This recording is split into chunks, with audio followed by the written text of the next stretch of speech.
Pourquoi le ver de terre va sauver notre vin? Pourquoi cette question? Pour répondre à cette question, nous accueillons Alexandre Robin. Il est vigneron à Tracy-sur-Loire. Bonsoir Alexandre, merci d'être avec nous. Et vous allez nous dire, vous allez essayer de nous faire comprendre l'importance du ver de terre. C'est vrai que... Bon, on s'en fout du ver de terre, mais globalement, quand même, on ne se dit pas que c'est très important, mais au contraire, Isabelle, c'est même fondamental. Mais pour oui, quelle on raison? s'en fout, c'est parce qu'il est moche qu'on dit qu'on s'en fout, mais c'est faux. Eh ben non, c'est très important parce que c'est vraiment celui qui répare vos sols, c'est lui qui les fertilise, vos sols. C'est lui qui fait que voilà, les vignes d'Alexandre Robin à Pouilly-Fumé vont pousser, vont être magnifiques et vont faire des beaux raisins. Et ça ne concerne pas que les vignobles, ça concerne toute la vie sous la terre, bien sûr, et ça fertilise les sols, ça crée des petites galeries qui aèrent les sols. Ça scarifié. Voilà. Et donc, si vous voulez, quand vous avez, par exemple, des orages, comme on a pu en connaître, eh ben, l'eau, elle s'en va complètement. Ça fait des énormes éboulements quand il n'y a plus de vers de terre. Donc, c'est vital, le ver de terre. C'est vital et il y en a partout. Il y a 264 vers de terre par mètre carré. Donc, dès qu'on marche, on marche sur des vers de terre. Il y en a absolument partout. On est bien d'accord. Il y en a partout, mais hélas, il y en a de moins en moins. C'est-à-dire qu'il y en a aujourd'hui 4 fois moins qu'il y a 40 ans.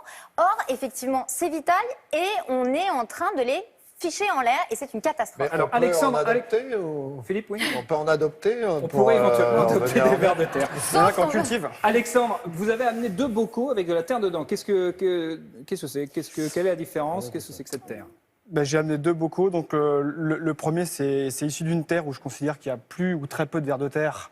Sors-le, regarde, montre-nous un peu ce qu'il y a dedans, la tronche de la terre. Voilà, ça c'est une terre sans vers de terre. C'est le dessus de la terre, donc ça c'est quasiment du caillou. C'est du béton. C'est du on béton, peut se le dire, c'est du béton. Donc ça, c'est bien. Donc ça, avant qu'il y ait une... Voilà, c'est des terrains imperméable. Voilà, c'est ça, complètement imperméable. Avant qu'il y ait une racine qui rentre dedans, c'est pas possible. Il faut piocher pour arriver à prélever les quelques premiers centimètres de terre. Et l'autre terre? Et celle-ci, c'est une terre qui est travaillée régulièrement, dont on a des plantes sur le sol qui permettent de favoriser la vie des vers de terre et par voie de conséquence, les vers de terre font leur travail dans la terre et permettent d'avoir une terre qui fonctionne. Là-dedans, là, dans le second, passe-moi le second, là-dedans, là, il y a 10 milliards d'organismes.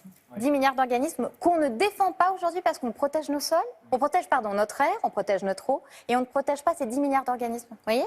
Là, il y a 10 milliards d'organismes. Il faut les protéger. Pourquoi c'est indispensable alors? Pourquoi il faut les protéger? Il faut les protéger parce que sinon, raconte qu'est-ce qui se passe quand tu n'as pas une bonne terre, Alexandre? Pour moi, le ver de terre, c'est comme le cuisinier dans un restaurant. Vous pouvez avoir à manger, si vous n'avez pas de cuisinier pour faire la cuisine, chauffer les plats, chauffer la viande, vous n'obtiendrez rien à la fin. Moi, c'est pareil, mon travail, ça consiste justement, bon père de famille, à soigner ma terre et à faire en sorte de développer les vers de terre. Je vais prendre un exemple. Lorsque j'ai démarré en 2007, j'avais un sol qui ressemblait à ça. 30 ans de non-culture, des désherbants, beaucoup d'herbicides, des fongicides, des choses qui font que la terre ne fonctionne pas. 10 ans après, j'obtiens ça. Lorsque j'ai donc démarré, je suis parti avec 2 cuvées, parce que 2 sols différents, et je n'avais pas vraiment de grandes expressions différentes dans chacun de mes 2 vins. 10 ans après, j'ai 7 parcelles et 7 cuvées différentes, 7 vins complètement différents. Est-ce que vous avez un meilleur vin? Est-ce que votre vin est meilleur? Je considère qu'il y a beaucoup plus de goût, il y a beaucoup plus de profondeur, il y a beaucoup plus de longueur, donc oui. Jean Benguigui. Mais est-ce que vous avez introduit le ver de terre? C'est simplement la culture qui a fait venir le ver de terre.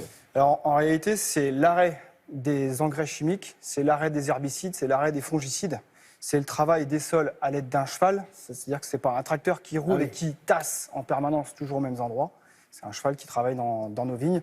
Et pour terminer, c'est l'emploi de préparations biodynamiques qui font qu'on leur ramène rapidement la vie. De la vie dans les terres. Donc ça veut dire que ce qui vaut pour le vin vaut pour tous les sols et pour tous les types d'agriculture. C'est magnifique.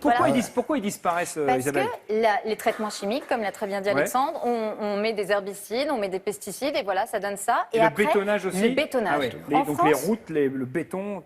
Exactement. On est les champions d'Europe du bétonnage. On fait disparaître un département, c'est-à-dire 610 000 hectares, tous les 6 à 10 ans, sous les ronds-points, les bitumes, les zones commerciales hyper moches, là.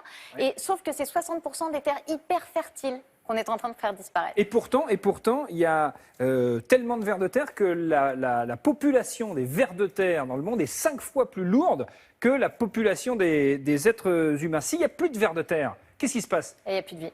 Il n'y a plus de vers de terre, il n'y a plus de vie. Vous avez des racines. Comment vous voulez que les racines elles s'enfoncent là-dedans, donc elles restent à l'extérieur? Si elles restent à l'extérieur, vous êtes obligé de mettre des engrais. Vous êtes obligé d'être dans une espèce de spirale de Shadok. Et donc on s'en sort pas. Voilà. Donc en fait, c'est un peu le même problème que ce on nous parle souvent du problème des abeilles qui amènent le pollen. C'est exactement la même chose que les vers de terre. C'est-à-dire vous foutez en l'air, excusez-moi d'être grossière, les micro-organismes, les microcosmes, et on s'en sort pas. Voilà, vous n'avez plus d'abeilles, il n'y a plus de pollinisation, vous n'avez plus de vers de terre, il n'y a plus de vie dans le sol. D'accord. Comment on prend soin de ce sol et de ces vers de terre? C'est arrêter complètement les produits chimiques? Pour moi, c'est la culture biologique et biodynamique. Ouais. Donc, c'est la non-utilisation de molécules de synthèse. Parce que c'est dur de dire ça et de faire entendre ça à tous les vignerons et même à tous les agriculteurs qui doivent faire du rendement quand même pour vivre, pour pouvoir exister. Non, je crois que ça, si vous voulez, c'est has-been, excusez-moi, mais c'est d'un autre temps. Aujourd'hui, les gens, ils veulent boire bon, ils veulent manger bon.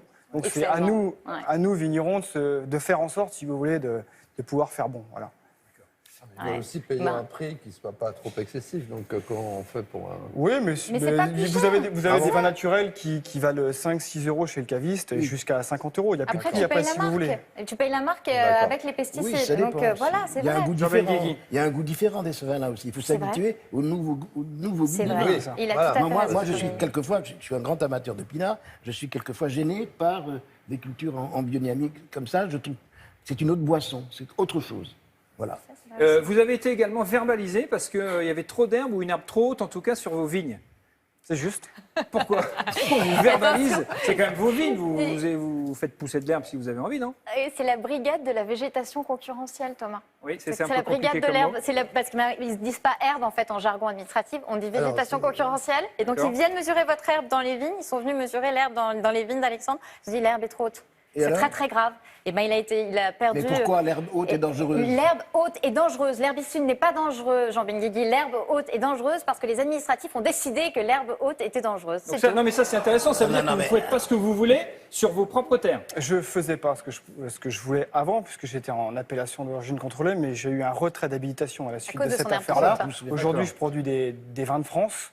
Donc maintenant, je fais ce que je veux chez moi. Simplement, la culture de l'herbe, elle est extrêmement importante parce que c'est justement la nourriture pour mes vers de terre. Donc il s'agit de laisser pousser l'herbe, d'enfouir avec mes chevaux l'herbe. Là, du coup, je donne à manger aux vers de terre. Voilà. Eux fertilisent la terre va faire pousser de l'herbe et aussi faire pousser ma vigne et me donner des bons raisins. Donc un peu d'herbe, ça fait pas de mal. Ça fait pas de mal. Et d'ailleurs, on dégustera votre vin, mais après l'émission, parce que malheureusement, on n'a pas le droit de le goûter, à consommer évidemment avec modération. Pour que vous ayez encore du bon vin, mon cher Jean, il faut sauver les vers de terre. Merci beaucoup, Alexandre. Merci d'avoir été avec nous.